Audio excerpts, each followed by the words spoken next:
Hey guys, what's up? It's Stacking Chairs, the youth ministry podcast all about serving in youth ministry. Whether it be youth group or youth camp, whatever God has you serving in, that's what we're talking about. I'm one of your hosts, Josh Paul Hamus. I'm joined by my fellow host and good friend, Kyle Gray. Josh, I was trying to draw our old logo. Oh, for Word of Life? Yeah.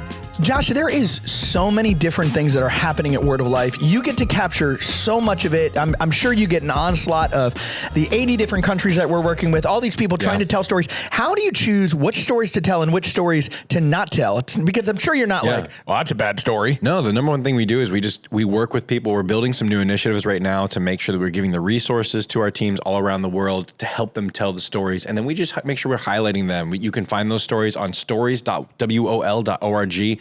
You can keep up with what's happening in Ukraine. Yeah. We have a team there right now, actually. When this episode is live, they'll actually be back already. Right. Just telling the stories of what God is doing around the world, monumenting Well, them. and it's tough because you don't want to tell Word of Life stories. You want to tell people stories, which Absolutely. is why a couple years ago we did this thing. In fact, if you haven't gone to check them out, you need to go check them out. And I would encourage even your church, your ministry to do this. We had every single one of our students at the New York and Florida Bible Institute tell their story in like I think the max was 2 minutes. What did we say? Was it 2 minutes max? I can't remember. Yeah, that they had to, hey, this is how my life has been changed and boom, boom, boom. And I just thought, I mean, we even as a staff did it. And I thought this is really, really cool because again, we get to work for this incredibly large organization, but it's so people focused and people driven. Individual lives are changed. Yeah, it's awesome. And I think I didn't get to finish introducing Dylan. So we have a guest here today. I'm still waiting to chime in here. Yeah. So Dylan Franklin is here.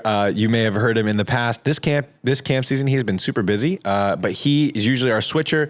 And never too busy for you, Josh. Oh, never thank you, busy. So we made him a guest this week. We really wanted to talk about the impact that media has and what media is like in ministry. Yeah. And Dylan, if you don't know, he has done the switching for us, but he's also in charge of the camp media here in Word of Life, Florida for the coast, and also is a camps project manager for Word of Life Fellowship as a whole, and does a phenomenal job. And we are looking forward to getting his insight into media and ministry. Now, Dylan, you've been around for a long time. Yeah, a couple years. So as a 34-year-old male, you look really good. I know, it's crazy. It's always, because Dylan's been here so long.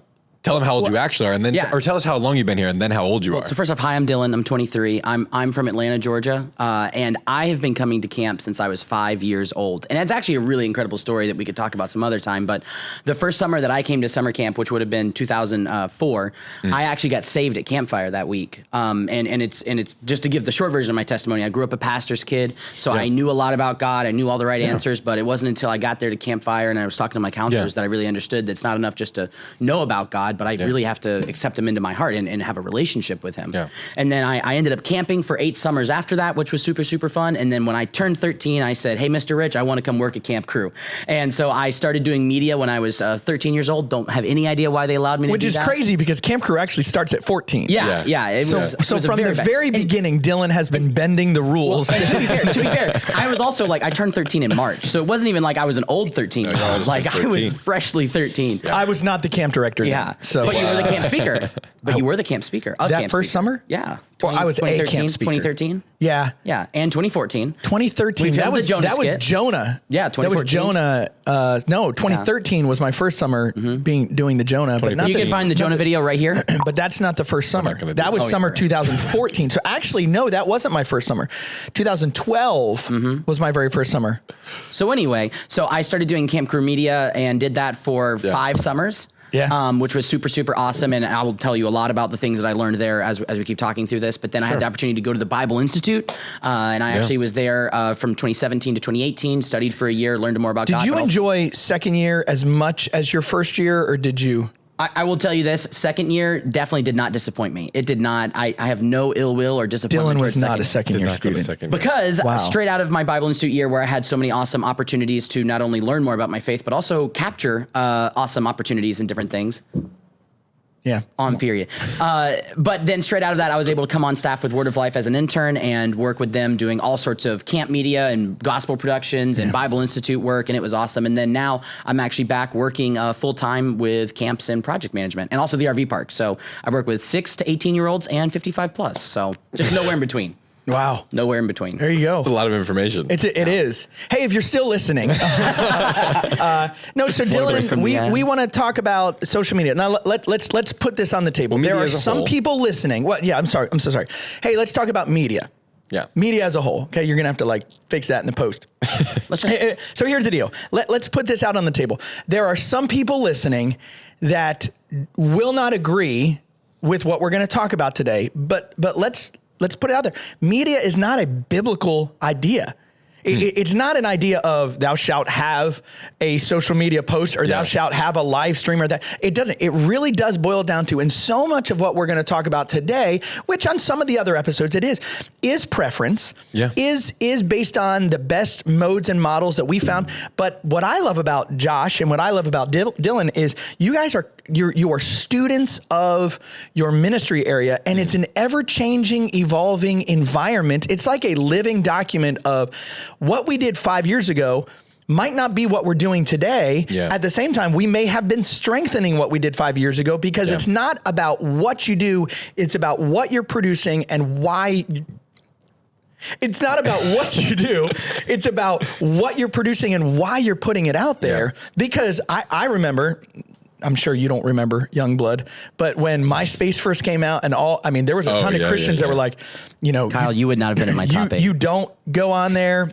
You don't have MySpace. I remember actually somebody at a youth conference I was getting up talked about the evils of MySpace. Yeah. And so, social media can be used in bad or it can be used for good. But Dylan, so that's on the table. We don't have to address whether or not you're going to use social media or media. We use it here at camp and we use it in an effective way. What are some of the things we do in media production? Well, let's define media in that answer. Oh, that's true. Yeah, well, and also just talking about it in general. So one of the big things that I talk about, and one of my personal burdens, at least when it comes to my personal ministry, is that I feel that God has given me gifts and abilities to be able to capture what's going on. Yeah. So to be able to capture it, but not only capturing whatever's going on, but in particular capturing how God is changing lives, and especially at camp, because that's what I've been doing for the last 5 weeks and what I'm going to be doing for the next 4 weeks. God moves in so many ways. God moves when you just get a smiling face from your counselor and you see that moment, or when you're sitting there in the gospel message and you're hearing the life-changing message, you come down, you make a decision. But media really is just any way that you're capturing what's going on. So that can be sharing it. And that's the next step of it. That's the sharing of social media, but really just capturing it and figuring out what's the best way to capture it. So for example, here at Word of Life, we take tons of pictures. Pictures are incredible. Pictures are incredible because they're easy to capture, but they also allow you to really capture a moment and the emotion and the feeling of a moment. So whether that's a hand raised in worship or a smiling face as they're going down the zip line, there's so many emotions at camp, and all of those build towards the point of what's going on here, which is, hey, God changes lives at camp. And so whether they're having fun or whether they're having a serious moment with God, capturing that. We also capture what we call week in review video, which is we just film all throughout the week, and at the end of the week, we produce an 8 to 10 minute video that not only showcases a full section of all the fun, all the zip lining, all the color war, all the tube games, all the fun program games. It shows all of that, and then it has a whole section of it, almost half of it dedicated just to the specific. I say we call it the slow section, but really what it is it's the life change section, dedicated specifically to, hey, what did the speaker say this week, and the quotes from the speaker. Hey, what did what happened? Who came forward? So you can have that video or those pictures of you coming forward to make the decision, and then also showing the campfire and what decisions were made there.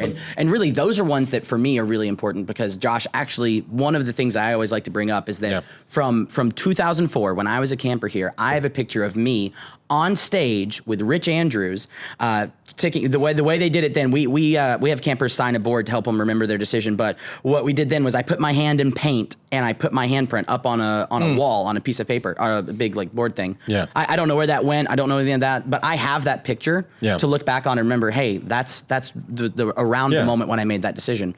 And of course, does having that picture mean I'm saved? No, not at all. That picture has nothing to do with my salvation. Nothing with that. Sure. But genuinely, it's a Jordan stone. It's a thing to help me remember. Hold on. A what? What happened? The decision that I made. A Jordan stone. What?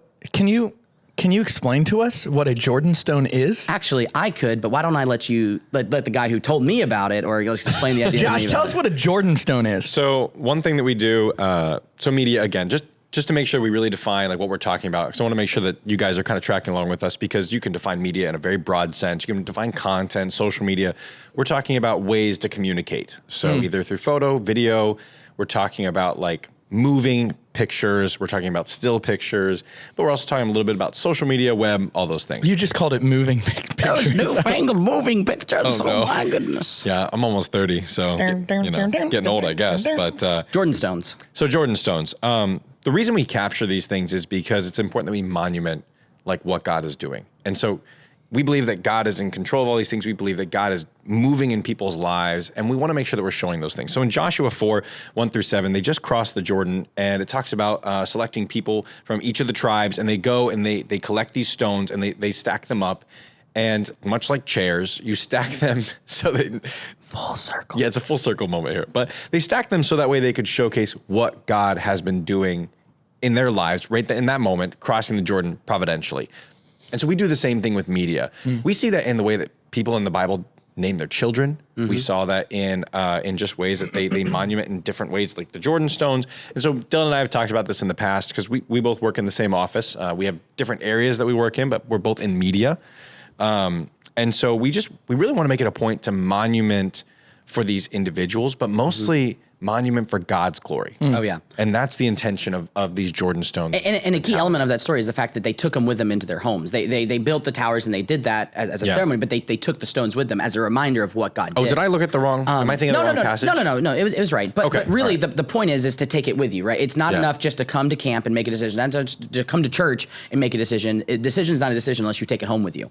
And I know that's something that we've emphasized a lot here at camp. Is like, yes, it's great. Please come here. Let's talk about you. Let's work through this. But also, we've had such an emphasis, especially at camp, of it's not enough just to come here and change. You got to go home and be the change. You got to go home and affect those around you. And so that's even where, for us, like we want to use these tools. So for the week in review, for the different things, one of the key things we've started trying to do with the week in review is turn it into a gospel tool. So, hey, you sit down with your friend and you're like, hey, let's watch this fun 8-minute video. Now, 8 minutes is a little long, but it's super fun. It's exciting. Anybody. 8 minutes is not long. In the age of social media, 8 minutes is very long.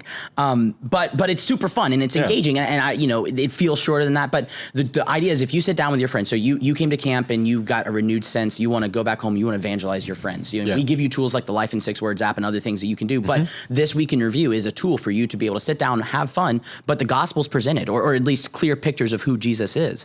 And it may be not enough for someone to come to a full saving knowledge of Christ, but at least to start that conversation. A seed planted. And understanding that media doesn't just have to be something that's passive. Like media is an active tool in ministry. And the two ways I always talk about with Kyle and everyone is that, especially with my job, which is really not only capturing camp, but also during the other 10 months of the year, advertising camp, is really, so actively when I'm advertising to people, I'm not necessarily going to save someone by advertising to them. That's not what I'm trying to do, but I am trying to get them to come here. Yeah. And I know that because of the program of our specific ministry, your church or our camp or whatever, that when they come here, they're going to hear the gospel 2 times a day. For 5 days, right? They're going to be encouraged by counselors who have spent the year at the Bible Institute. So whether I'm passively trying to minister to people by getting them to our church or to our youth group or whatever, but then actively giving them tools and resources through media to be able to minister with them, either to come alongside with them or directly minister with them. Does that kind of make sense? It makes sense to me. It does. Now, here's a question I thought of as you were talking through this thing. So obviously, you do a very good job. And some of you out there, you do a very good job of putting content out, and you're just convinced, hey, if I just put content out, if you throw the hook out, it's going to catch a fish. And some of you have been discouraged and you go, this doesn't work because I've thrown hooks out and it's not catching anything. And so Dylan, you guys do an incredible job of analyzing the data, paying attention to the data, looking at the data, which I think is important for you to, to be aware of. But how do you not make that the focus of, we just reached 3,000 listeners. We just saw 6,000 views. I mean, how do you know that information and not make that an idol in and of itself? Can I be honest, Kyle? Yes. That is an active problem for me, but also for the people that I work with. And really like even today, before we started recording this, I was having a conversation with one of the students that's working with us about how do we use the numbers that we have, our analytics, how do we use it to help us make better decisions and move forward, but also how do we stay detached from it right. and doing that. And honestly, it's just perfect because I have a point written down that I wanted to hit on, which is, you just like being a pastor, right? You should never be a pastor or a speaker because you want people to hear you speak. That's not the point. The point is to see lives change. And for me, Kyle, I don't, and Josh, I'll talk to you too, Josh. I don't do media. I don't pick up a camera. I don't go and do this because I want someone to look at a video and be like, dang, like Dylan's super awesome. Now, do I like when that happens? Yes, obviously that's cool, but it's not the point, right? Sure. The point for me is that I want to capture the life change that God's doing. Like I feel a genuine burden. That is my ministry. If God is doing something, I want to be there and I want to capture it to share with other people what's going on. But at the same time, you got to have a heartbeat for it. Like you got to wake up and think, man, like I want to be doing this. And that's where you can have the analytics. And for me, like it is something that I work through of how do I both take the analytics, take the information, the view count, the retention rate, the number of clicks, the number of registrations from advertisings that I've done, all this stuff. How do I take that information and use it to do better at my job, which ultimately no matter how good I do at my job, the whole point is that I'm getting campers here to hear the word of God. Yeah. And that's the whole point, is making sure that your heartbeat is right about it. And I'll be honest, my heartbeat's not always been right about it. I've talked with you a lot. Easy. I've talked with you a lot about when I was still a camp crewer. I was making the videos to get a pat on the back. Like I was doing it because I wanted my leadership to look at me and say, "You're awesome. You're incredible. That's great." Here's a pizza. Here's a pizza, right? Exactly. Or here's a T-shirt, like I got this week, right?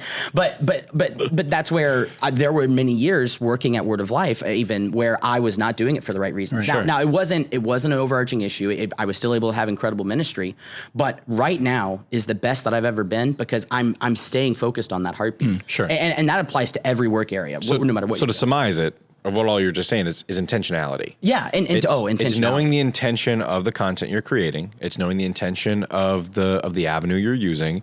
It's knowing your purpose. And we talk about that. I mean, about youth ministry in general is knowing your purpose behind something. Yeah. I think the biggest pitfall, and we're going to talk more about this later, is the stumbling blocks of media and trying to be relevant and all those things. But one of the biggest stumbling blocks when using media is using it for the wrong intention. And is probably, and we'll dive into that more. I want to kind of move into another area, which is the importance of relevancy.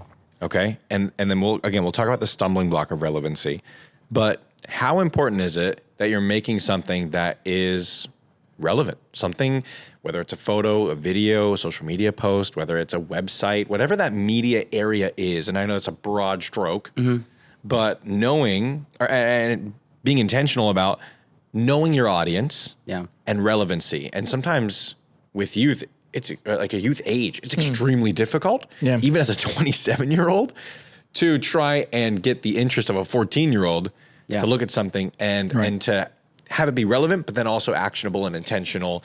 How do you bridge that gap for you personally, Dylan? So anecdote time. Last year, I do freelance media work as well, and one of the clients I had was a TikToker, and so that's not something that I use a lot. Definitely not as much as some people at the table. Hey! But I was getting paid money to help her edit videos for TikTok. Now I like to have a little bit of a high view of myself, that I'm like somebody cool and like, man, like I work on real projects and super cool things. Yeah. So when I was sitting there with my awesome computer, with my awesome skills and abilities that I have, and I'm editing a TikTok video, it was a little bit like, what am I doing with my life? But realizing God's foresight now, that's what I'm doing today here, working for life, is realizing, trying to make sure, hey, whatever. He's not doing TikTok videos for Word of Life. But renegade. That's how even outdated. Anyway, but the point of that story is that really, first off, God had a plan through all of that, and every moment of that, he realized that by learning that and getting paid to do that, I was able to now bring those skills and abilities back here this summer, and we've seen incredible results. Just a little, and another small example of this, okay? Instagram Reels. So Instagram is one of our main platforms. We have Facebook, and Facebook is awesome. We do a lot on Facebook with photos, with live streams. There's so many awesome things. Yeah. But Instagram is one of our growing markets. And the reason we like to use Instagram as a lot is because it's very easy to reach new customers on Instagram. People who are not following our page already, which is really what you're trying to do. You're trying to get out new followers. You're trying to break outside your bubble of your church or of your youth group and trying to get new people. Yeah. And so every time that I post, for example, I could make a whole week in review, which takes, a team of people, a whole week to produce. It's all this massive amount of work. Or I could walk out with my phone and interview 5 campers. It takes me 30 minutes to edit it and post it. And that video, that little reel that I post to Instagram will get more viewers outside of the Word of Life bubble than the entire week in review will. Sure. And not only is that annoying, like I was saying, we put all this work and effort to this awesome thing, when in reality, sometimes the most beneficial things or the most fruitful things are these small things. And so to answer the question pointedly, real quick, in search of relevancy, really you got to make sure that you're not doing something because you want to do it or you're doing something because you like it, but you have to think of your audience first. Yeah. And that's where here at Word of Life, one of the big things we do is we separate out our parents from our campers, and really realizing we have to create content that's marketing to campers differently, or to parents differently than we're advertising to campers. And really we're advertising to teen week parents different than we're advertising to junior week parents, right? But also being intentional, again, with the intentionality section of that. Well, it's all intentionality. I know. And so what I'm just clarifying then is, the things we market are different, and the intention behind those things are different than the stuff that we do for the people who are here, right? I mean, that's something that I know you guys have both been extremely intentional. Again, I keep using that word because I can't think of another one, but you've been very intentional about the kids who are here, who come to camp. We make them a camp week in review because it's something for them to monument for them what God has been doing. And that's not a marketing opportunity. It's an opportunity to just... It's a service. It's a service of what God's been doing. And we do the same thing in youth ministry in tons of other ways. Media is just an avenue for that. Well, and like testimonies. It's hard because, to that, one of the questions I wrote down, which is really a never-ending question, who are we doing this media for? Yes. Because let's be completely honest. Everybody and that one person is what we're doing it for. And we've always been doing this in the same way that I come across an awesome message that impacts me and I go, Josh, you got to listen to this message. Yeah. That message was not for me. And at the same time, because it's the word of God, it was for me, right? Yeah. That message was not for you, but at the same time, it was for you. I remember I still have at my parents' house, I don't have them in my house, but VHS tapes. Yes, I'm that old. VHS tapes that I bought, video home system. Nope. Oh. Yes, it is. That's exactly what it stands for. It stands for virtual honorary. Anyway, you were saying systematically. No, but I still have that. And the first thing I did when I got home was I sat my friends down and said, man, you got to watch this video. Yeah. They were not at a week of camp. Yeah.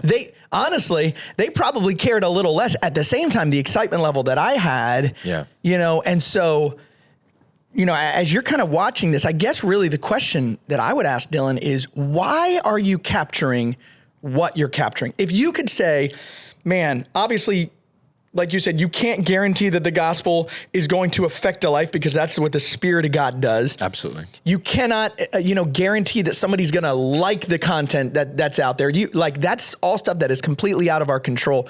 But if you could say, if I could know that 1 to 3 things are absolutely happening with the media that I'm producing, what would you want to see it accomplish? Man, that sounds like the kind of thing I should have figured out beginning of the summer, huh? Yeah. No, that's something that I do think about a lot. And intentionality and purpose behind the media that we're doing is vital, of course. If I had to list out 3 things, Kyle, and I'm not going to be responsible for the order of these to get these right, but I'm going to start with God, just to be clear. I would want God to be honored in what we're creating, but I feel like that's a little bit of not a church answer, but a cop-out answer. But I mean that specifically saying what we're doing is inherently God honoring and not self-honoring or not ministry honoring or it's the whole purpose. Everyone should look at that video and not say, man, Word of Life is awesome. They should look at it and say God is awesome. They shouldn't look at that and say Dylan's awesome. They definitely wouldn't look at it and say Josh is awesome. But you know what I mean? They should look at it and say, man, God worked. And I think that's even when we talk about what's the story of the summer, right? Our staff video and different things that we do. The point of the staff video isn't, man, we had a lot of fun this year. That is something that we talk about. But the point is, God worked this summer. God moved. So that's 1. So you want God to be honored. Number 2, what do you want to see happen? Let's talk about fun for a second. Especially in light of the pandemic and everything that's happened, I want people to look at it because there are still people who still aren't quite ready to go out and do different things. I know of several who are but I think they want to see, hey, people can go out and have fun. Christians can have fun. I genuinely believe, Kyle, that this is the most fun place, not only in the world, in the universe, Kyle. You heard it here. You heard it here. Dylan Franklin believes this is the most fun place. But genuinely, when kids come here, they get a week away from all their problems. And they do bring their problems with them, and we help them work on them. But at the same time, this is a chance to convey that with the media of, hey, we are having fun. This is a place that you want to be. You should look at this video or this piece of content, this photo, whatever you're looking at, and you should say, hey, I want to be there. And to be fair, that's also on the people working at the youth group, at the camp, to say, we need to make sure that that's what's being portrayed. So you want to honor God, you want to communicate fun, Mm-hmm. Give me a third thing. What was the whole point again? The question? Why are you trying to accomplish? If you could decide, hey, man, when people watch this, they go, man, that's a place that, like, God, you are working and moving there. Number two, man, that seems like an incredible place to go. I want to be a part of it, or I want to be involved in what's going on. Yeah. Is there any other aspect that you? I mean, I would say number three, that it would be to both convey and to impact the person watching it to see their life reach and change for eternity, or to see every life reach and change for eternity. You've come back to that statement, and one of the homework things that I gave you guys as all of your teams, learning from my friend Tommy Sewell up in Word Life Island. Hey, Tommy, again, Tommy, would love to have you on this podcast. But our phrase is every life reach and change for eternity by, and I had you guys all fill out. So what is the media's life change statement? Yeah, so our life change statement is every life reach and change for eternity by capturing every life reach and change for eternity. And of course, we take that very loosely, not only just to be the serious things, the decisions, but the fun. And like we kind of talked about, like, honoring God, making sure that people want to be here, but also making sure that we're both capturing and conveying the life change that's happening here. That's cool. And I think if people walk, like you said, if people walk away from this summer and they're like, man, Dylan was awesome, then I failed. If they don't walk away and say at least one, if not all three of those things, then we stepped somewhere, or we became too relevant, or we seeked after something. You know what I mean? Yeah, and that's a stumbling block. Relevancy, definitely a stumbling block. I think one stumbling block that has been brought to my attention by a friend who actually does marketing as, like, that's his job. Like, he's an outsourced individual. He does, like, contract marketing for people and some development and stuff. And one thing that he challenged me on is when you're really struggling with this whole idea of, like, marketing, like.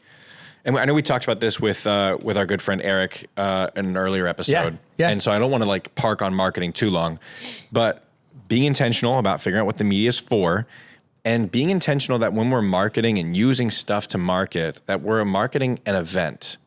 We're marketing an event toward the end of glory to God, fun.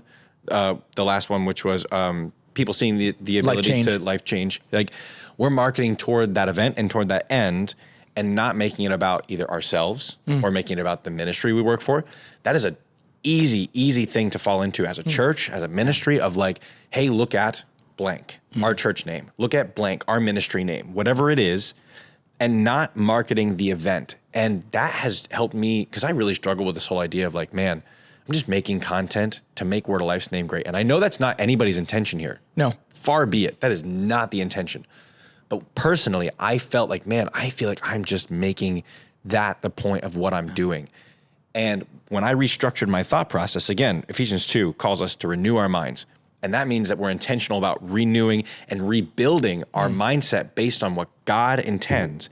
And so taking my ministry here, doing media and content, and putting into, hey, I market an event because I believe at that event, those three things are going to happen. Right. And not marketing a place and a name because I believe those people are, that's not it. Yeah. That's not it at all. We're just a group of people who believe that God can work through this place. This is the avenue and the vessel. And it's so difficult. And in the world that we live in, listen, so I think I've talked about this before. There's different people that they want to go and visit every sports stadium, or they want to see, I want to visit every state, or I want to go. Yeah. I've decided that what I want to do is there's a handful of preachers that I want to go. I want to sit in their church and hear them preach, and hear them open the Word of God. And if there's any chance I could shake their hand and say hi and just say thank you, because they've impacted me. But here's the problem. I believe that every single one of those guys is stuck with the catch-22 of, it's not about me. Yeah. But I have to market what I'm doing. And that's a really difficult thing. It's every church's thing. It's not about that church, but at the same time, you want to advertise what that church is doing to draw people in to be able to minister to them. Yeah. And in the world that we live in, more word goes out through these different medias. We're not living back where you go to your friend's church because your friend was so excited about it. You go and somebody says, hey, you ought to come to my church. I'm going to go research it. Oh, absolutely. And so again, it's not about that person. Yeah. It's not about that place. It's not even about the event that they're going to, like one of our Reverbs, which is an all-night student ministries evangelistic event. But it's having those three things that are used to draw people in. But man, it is so difficult not to just sit there and go, well, just preach the name of blank. Yeah. Person, place, thing. Yeah. One of the things we stand up at camp and we say is we know that this is not the only ministry and not the only camp that God is working through. Praise Jesus. We're not the only one.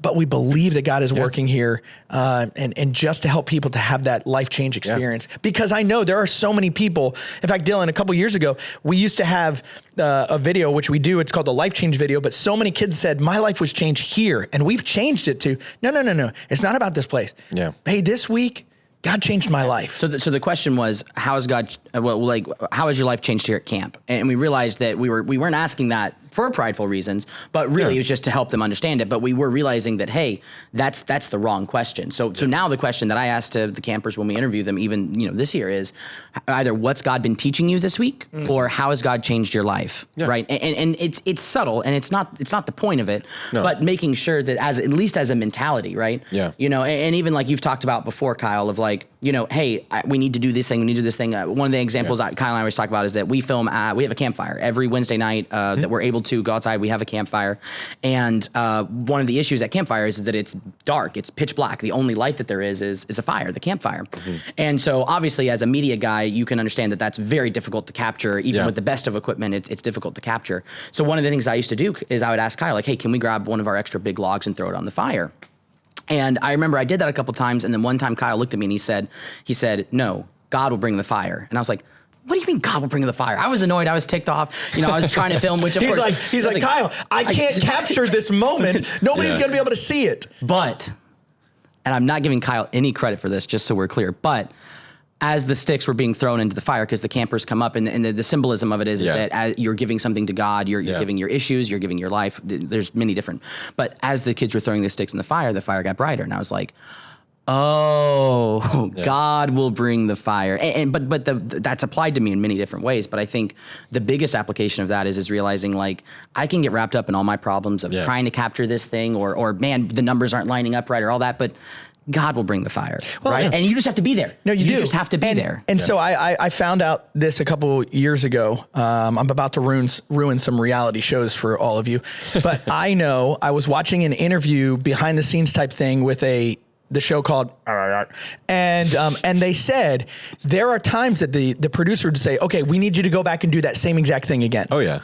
Like, we need to go replay this game, or we need you to rehab this conversation, or, hey, you just fell off that bridge. We need you to fall off again. Why? Because we didn't capture it from the right angle. Yep. And my problem is, it's not reality. Nope. Because reality is happening right here, right now. And sometimes you miss it. Let's be honest. You miss so many moments, which is why we want to capture, to be able to take them back. And so much of video and picture and media that we use takes you back to that place, takes you back to that time. I believe, honestly, if we're going to talk about like media or content, in some ways, even a shirt is a part of that, part of that content. Print pieces. How many times have you walked into a place and a simple smell took you back to a moment that either something good or something bad happened? Even words. I remember there's a message that I love to preach just about love, and you say that word and it takes you back to either good feelings, bad feelings, hard feelings, hurt feelings, and it just kind of walks you through there. And this is such a powerful, powerful thing. But the difference between a Jordan Stone monument and an unbiblical idol is purely perspective and intent. Elaborate more on that. I agree with you. In other words, our founder, Jack Wyrtzen, used to always say, I don't want any statues. I don't want any monuments to any people, which is really hard because you name buildings like after people in their honor and different things. But his big thing was, no. This isn't about me. This isn't about Jack Wyrtzen. This isn't about Harry Ballback. This is about what God is doing here in this place. But it could so easily be, we go back to this Jordan Stone place. As my kid, what does Deuteronomy say? It says, so when you pass by these and these kids say, hey, why are these here? You can tell them the stories. You can tell them, hey, this is what God did, because God says there's going to come a day where you're going to forget that I'm the one that did it. And you're going to end up worshiping the things that you have. Well, what's an idol? In another religious philosophy, they have idols that they go to that idol and they worship that idol. I don't think that's what God wanted them to do. He wasn't worshiping that. It was remembering the God that worked in that place in that moment. So that's what I'm saying. It could be so easy for people to come back and go, man, if Word of Life Camp ever shut down, how are we going to do ministry? Yeah. Well, but praise Jesus. It's, not about this place. I was just going to say, an idol is a representation of a god. And the Jordan stones were a representation of something God did. Right. And Word of Life is the same thing. Yeah. Like you can make Word of Life your idol, which is a representation of your God, or you make Word of Life a representation of what God can do. Well, and that's why we've changed our messaging in so much of the content we make now, which is we say God changes lives. And even preachers, like let's not get into the weeds on this, but how many times, and we've seen this over the last couple of years. In fact, Josh, you and I have talked about this. There's times you read a story about a preacher who has fallen from ministry, or because of the world that we live in, you can dig up anything and everything from his past and blast them out on social media or on media. And honestly, I got to a point where I was like, I'm not going to read anybody's books. I'm not going to read anybody's books. I'm not going to pay attention to anybody's content because sooner or later I'm going to find out that they were this horrible person. I can one up you. Try looking for a church after listening to the I know. And it's so difficult to think about. Podcast. Exactly. And then there's a new one and there's other ones. And let me tell you this. If your faith experience is built on a person, you're gonna get let down. Every single time. Which is why pastors, youth pastors out there, anybody that is listening, this is why it is so vitally important to help your kids, your youth kids, your congregation, to build their own personal walk and relationship with Jesus Christ. And yes, I know right now you're hearing, oh, you just want us to bring your kids to camp. Well, number one, yes, I want your kids to, I want you, but we're not the only one out there. But number two, yes, you've got to involve other things. Why? So that they are realizing when they step out of your doors and they step out of your hometown, they still go with the Bible they can carry, the biblical knowledge that they learned, and the experience. And now they are literally sent out to be an extension of what is going on. And so many times we get that so opposite focus. But even as the guy whose job it is to ask the question of why should you bring your kid to camp, or at least outwardly saying that, right? When we're advertising camp, the question isn't, you should come to camp because Kyle Gray's an awesome speaker. He is an awesome speaker, but that's not why you should come to camp. You should come to camp because it's a lot of fun. Well, yeah, you should come to camp because it's a lot of fun, but that's not why. You should come to camp because God's going to change your life. Right. And that's what I know. And I'm able to do this advertising and do these things. And I mean, I'm saying the word and feel good about it. I should feel good about it because it's awesome. But I feel good about it because, like I said, every moment that I spend advertising camp, I know is a chance that a new student will walk in the door. And if that student walks in the door, I know they're going to hear the gospel. I know they're going to have a godly counselor. I know they're going to do that. And even not to make this about myself, but I stepped away for Word of Life from a little while. And it was difficult because I was doing the same work that I was doing. I was doing all this stuff, but there was just no... And making good money. And making good money, but not, there was no life change in it. Well, I was changing my life. And that's why one of my favorite questions that people call up and they say, what week should I come? Who's the best speaker? And I'm like... Well, all of them. I wouldn't have a guy that would not make a difference. Listen, I think we could go on and on and on. You got it. I have one more question for him that should be a simple question. No, go ahead. So one of the things that I try to get Dylan and the team to do is to capture faces. Not just the experience, not just what happened, but faces. Dylan, why do we capture faces? Because you tell me to. Amen. All right, let's go. Just ask. No, the importance of faces is that people connect with faces, right? People connect with faces. Do I need to go back? No, that was funny. I just was laughing. People connect with faces. And this is more like marketing science, nerdy stuff, but when you see someone's eyes, you look at their eyes, right? And that's where, if you're having a conversation with someone and they're looking down, you're not able to connect with them as well, right? But you look someone in the eye, you see that. And so for me, like you could either see your kid's face, and obviously awesome, it's your kid, you can tell that that's your kid. But if it's not your kid, you even look at him and be like, that's a kid. That is a kid. It's not just someone having fun. It is that person having fun. And so the twofold, I would say, Kyle, the importance of that is, number one, it better conveys not only the who of camp, but the what's going on of camp, because it shows the excitement, it shows the passion, it shows the fun, the excitement, but it also shows the seriousness of life change moments where you see the kids contemplating the life change that's going on in their life, and the seriousness and the somberness of the campfire moments and worship and different things. But the second reason, Kyle, is because parents love seeing their kid's face, and if to be relevant, right? To try and be relevant, right? I could send a picture. We get all the campers together in one spot. We send a whole group picture, and boom, we're done. We've sent a picture. Everybody has a picture, but no, we don't want to see that. I want to see my kid going down the zip line, smiling and laughing. I want to see my kid getting thrown off a tube, smiling and laughing. Right? I want to see my kid with all the other campers having fun, like playing with their counselor and playing the game. Like you want to see your student and seeing their face. You connect with it, and you have that moment. Faces are so vital to what you're doing. Yeah. Well, good.